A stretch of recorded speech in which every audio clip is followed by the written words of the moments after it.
A moment comes, which comes but rarely in history, when we step out from the old to the new, when an age ends, and when the soul of a nation, long suppressed, finds utterance.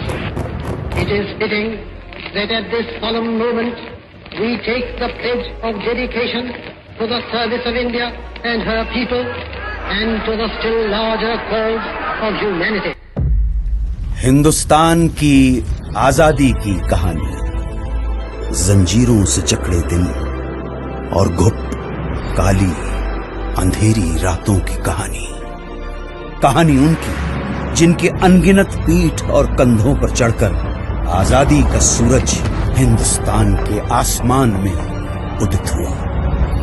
1857 British औपनिवेशिक सत्ता का एक क्रूर, शातिर और दमनकारी चेहरा, east India company. Company ने सिपाहियों को एक नई किस्म की इनफील्ड राइफल दी। इसमें गोली भरने के लिए कारतूस को दांतों से काटकर खोलना पड़ता था। ऐसा करना हिंदू और मुस्लिम सिपाहियों की धार्मिक भावनाओं के विरुद्ध था, क्योंकि कारतूसें चर्बी से बनी हुई थी। और इन्हीं परिस्थितियों में अंग्रेजों के खिलाफ ऐतिहासिक विद्रोह का शंखनाद करने वाले प्रथम नायक थे मंगल पांडे।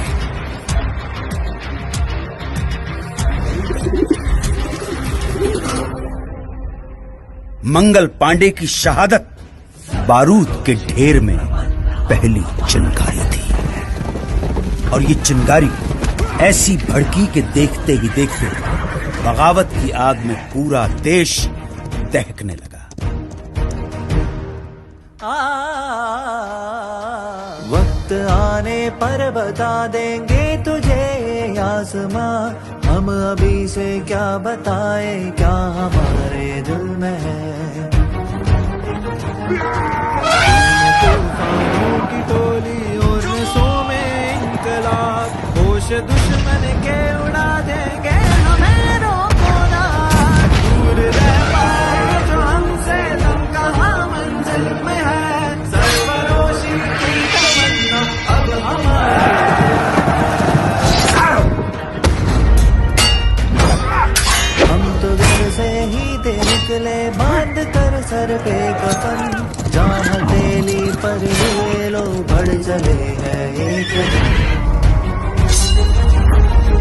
ऐ शहीदे मुल्क मिल्लत मैं तेरी पर निसार, अब तेरी हिम्मत का चर्चा खैर की महफिल में है, सरफरोशी की तमन्ना अब हमारे दिल में है। देखना है और कितना बाजुए कातिल में है, हाथ जिनमें हो जुनू कटते नहीं तलवार से, सर जो उठ जाते हैं वो झुकते नहीं ललकार से।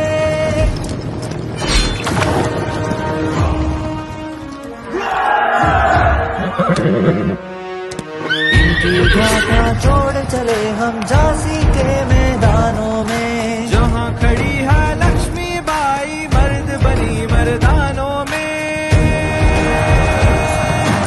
उसने ले हर बोलो के वो हमने सुनी कहानी थी, खूब लड़ी मर्दानी वो तो झांसी वाली रानी थी।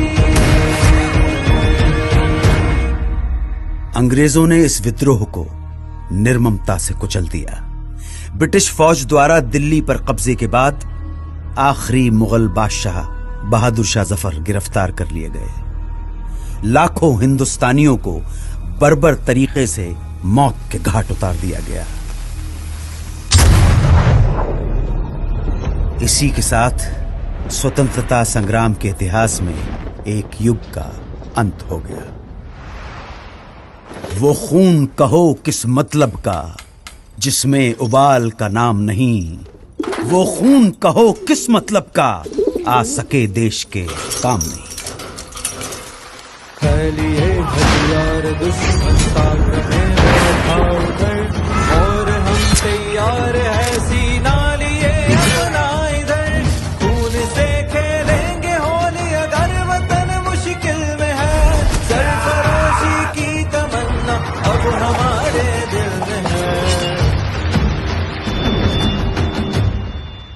बंगाल भारतीय राष्ट्रीय चेतना का सशक्त केंद्र। इसी चेतना को तोड़ने के लिए, हिंदू मुसलमानों के बीच फूट डालने के लिए सरकार ने घोषणा कर दी बंगाल विभाजन की। और फिर स्वदेशी आंदोलन की ऐसी लहर चली कि जिसकी गूंज भारत के कोने कोने में सुनाई पड़ी।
स्वदेशी आंदोलन का नेतृत्व कर रहे नेताओं को अंग्रेज गिरफ्तार करने लगे और ये आंदोलन धीरे धीरे खत्म होने लगा। अब स्वतंत्रता संग्राम के नभमंडल पे एक अनोखे सूर्य का उदय हुआ। वैष्णव जन तो तेने कहिए जे पीड़ पराई जाने रे, पर दुखे उपकार करे तो मन अभिमान लाने रे।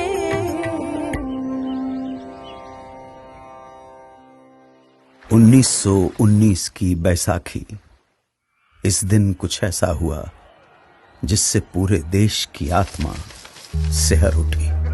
खींच कर लाई है सबको कत्ल होने की उम्मीद, आशिकों का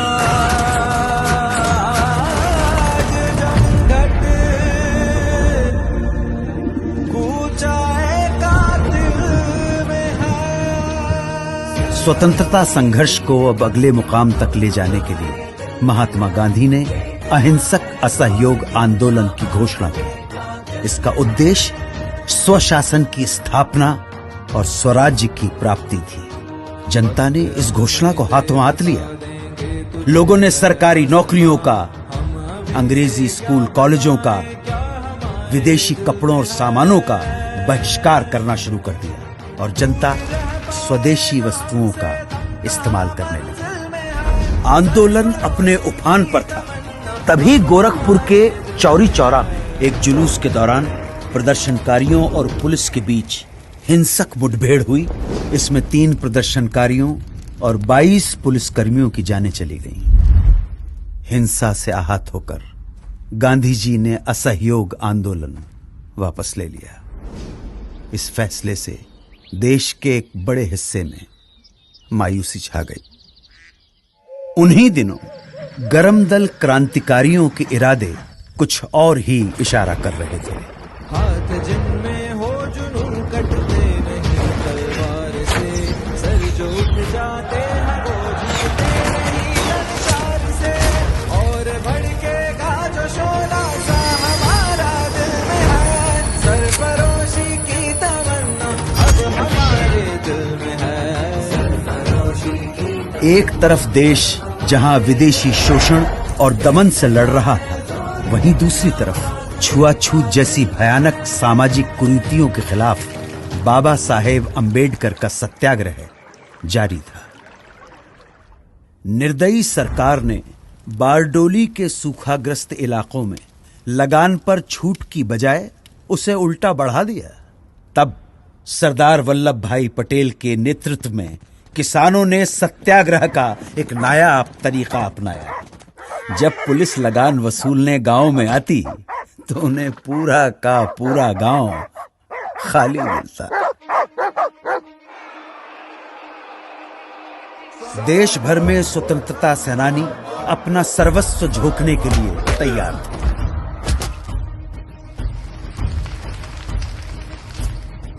आजादी की लड़ाई अपने चरम की ओर बढ़ रही थी।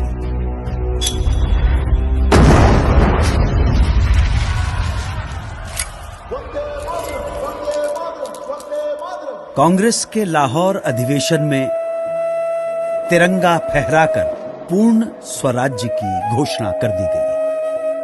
पूर्ण स्वराज्य का अर्थ था भारत की अपनी संप्रभुता। अब यहां से पीछे हटना नामुमकिन था।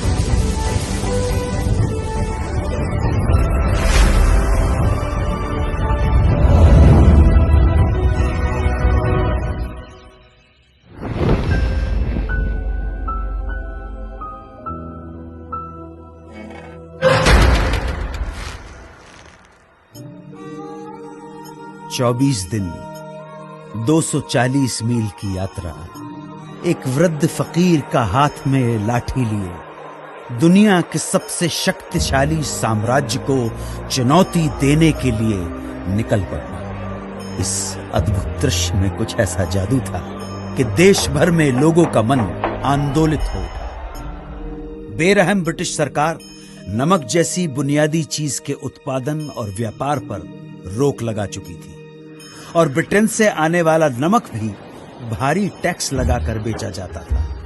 तब गांधी जी ने इस नमक को ही आजादी के लिए संघर्ष का मारक हथियार चुन लिया। दांडी तट पर गांधी जी ने मुट्ठी भर नमक उठाकर ऐलान किया कि इस कदम से ब्रिटिश साम्राज्य की नींव हिलाई जा रही है। उन्होंने नमक बनाकर कानून तोड़ दिया और इसके साथ ही देश भर में सत्याग्रह की पुरजोर लहर चल पड़ी। देखते ही देखते मद्रास, कालीकट, असम, बंगाल, आंध्र प्रदेश और देश के दूसरे इलाकों में भी नमक यात्राएं शुरू हो गई। खुदाई खिदमतकार अब्दुल गफ्फार खान के नेतृत्व में 50,000 अमन व सुकून के साथ सत्याग्रहियों का समूह। किस्सा ख्वानी बाजार में पुलिस ने इस समूह पर खुलेआम गोली चला दी। जब आगे खड़े लोग छलनी होकर गिर पड़े, तब पीछे खड़े सत्याग्रही आगे आते गए और सीना तानकर गोलियां खाते गए। अहिंसा के इरादों पर अटल उन्होंने पुलिस पर पलटकर वार नहीं किया।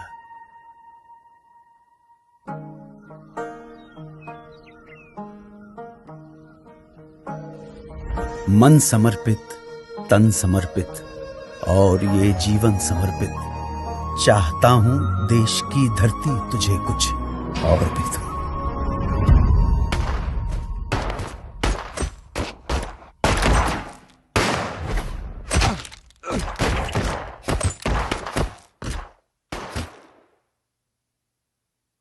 इस रंग में रंग के शिवा ने माँ का बंधन खोला, यही रंग भी हल्दी घाटी में था प्रताप ने घोला। नव बसंत में भारत के हित में वीरों का यह टोला, दूर फिरंगी को करने को लहू में अपने घोला। ओ मेरा रंग दे बसंती चोला माए रंग दे, ओ मेरा रंग दे बसंती चोला माए रंग दे। जिंदाबाद इंकलाब, जिंदाबाद इंकलाब, जिंदाबाद इंकलाब, जिंदाबाद इंकलाब, जिंदाबाद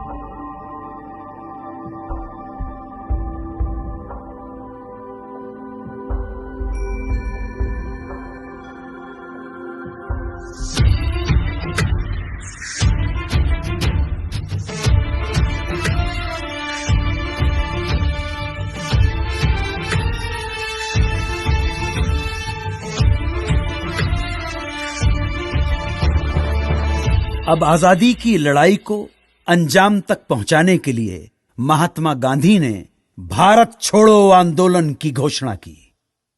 उन्होंने देश की जनता को एक महामंत्र दिया, करो या मरो, या तो हम भारत को आजाद कराएंगे या इस कोशिश में अपनी जान दे देंगे। इस आह्वान के कुछ घंटों बाद ही सरकार ने गांधी जी को, नेहरू जी को, अबुल कलाम आजाद सहित प्रमुख कांग्रेसी नेताओं को गिरफ्तार कर लिया और तब दूसरी पंक्ति के स्थानीय नेताओं ने आंदोलन की कमान संभाल ली।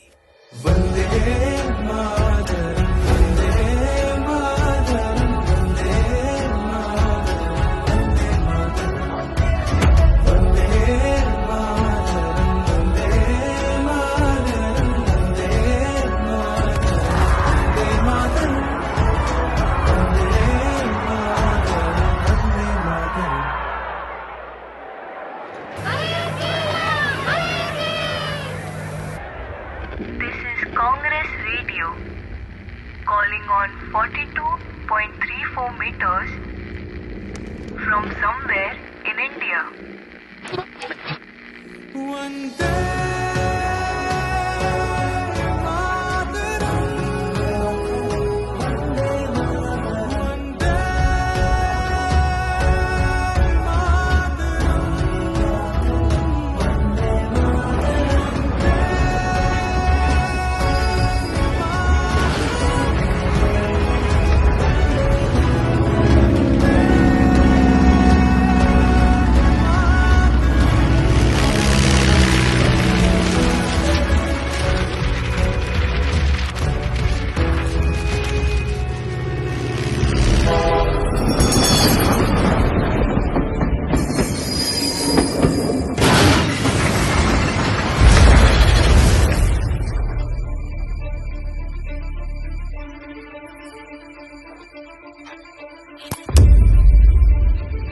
भारत छोड़ो आंदोलन एक निर्णायक बिंदु था।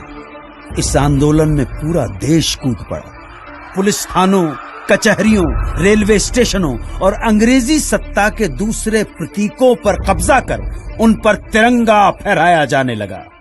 बौखलाई सरकार ने न सिर्फ लोगों के साथ मारापीटी की, न सिर्फ भारी संख्या में लोगों की गिरफ्तारियां हुई, बल्कि कई बार तो फौजी हवाई जहाज से निहत्थे लोगों पर गोलियां तक बरसाई।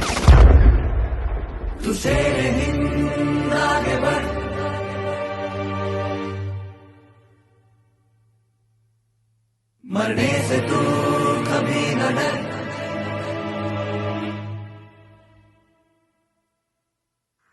अंग्रेजी अत्याचार के प्रतिघात में नेताजी सुभाष चंद्र बोस के नेतृत्व में उन्हीं दिनों जापान, मलय और बर्मा में आजाद हिंद फौज के झंडे तले एक प्रखर सैन्य मुहिम जारी थी।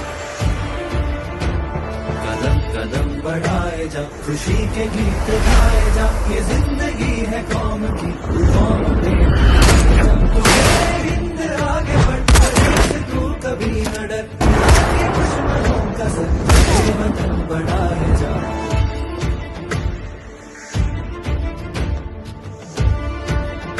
द्वितीय विश्व युद्ध में जापान की हार के बाद आजाद हिंद फौज का विघटन हो गया और इसके साथ ही ये सपना यहीं अधूरा रह गया। अब भारत की स्वाधीनता का अंतिम युद्ध प्रारंभ हो चुका था। आजादी के दीवाने अपने अथक सामूहिक संघर्ष और कुर्बानी की धधकती लौ में सदियों की गुलामी और शोषण की जंजीरें पिघलाने की कगार पर थे। ये क्षण आसमान के सीने पर तिरंगा फहरा देने का क्षण था।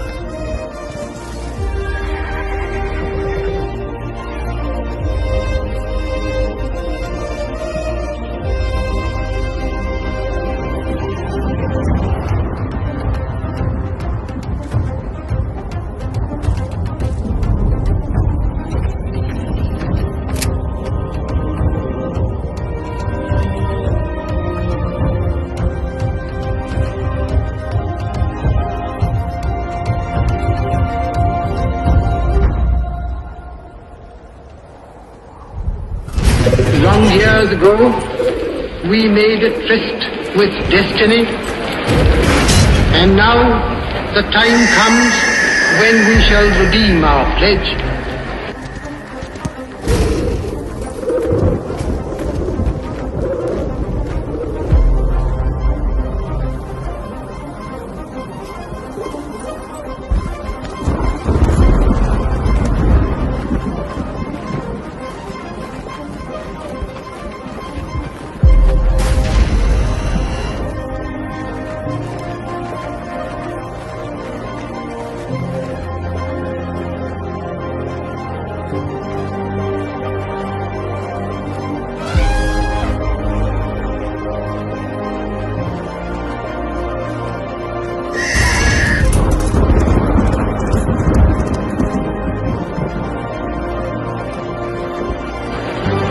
At the stroke of the midnight hour, when the world sleeps,